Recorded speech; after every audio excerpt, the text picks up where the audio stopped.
Hello, ninaongelea kuhusiana na yale magonjwa ya moyo.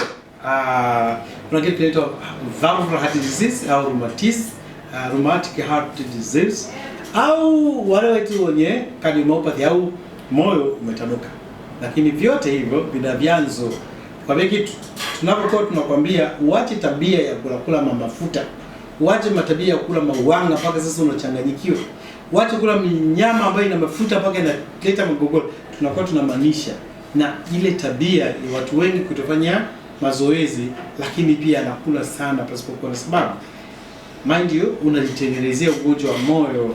Magonjwa ya moyo yamekuwepo mengi, na namshukuru Mungu sana kwamba Mungu alinipitisha katika hiyo tatizo la magonjwa ya moyo. Nilikuwa na changamoto ya moyo inaitwa valvular heart disease, ambayo sasa nilitibu, na ndio sababu leo hii nasimama kwa ujasiri kukwambia kwamba wewe mwenye changamoto ya moyo, please hebu nipigie nikufundishe namna ya kumaliza hii changamoto.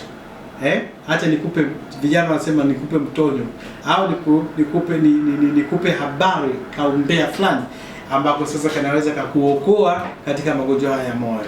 Tunatumia dawa ambazo hazina chemical kabisa, na dawa hizi zimetengenezwa kwa mboga na matunda, na inamaliza yote kabisa.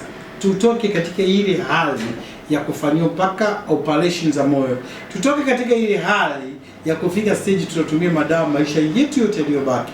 That's why nimesukuma leo, hata niwe malaika wako sasa leo kukuletea habari njema ya kwamba sasa tunaweza tukakuokoa kwa njia hizi. Mimi naitwa Dr. Manuel na nikutakia wakati mzuri. Nitaweka namba zangu hapo chini kwa ajili ya mawasiliano, na asante.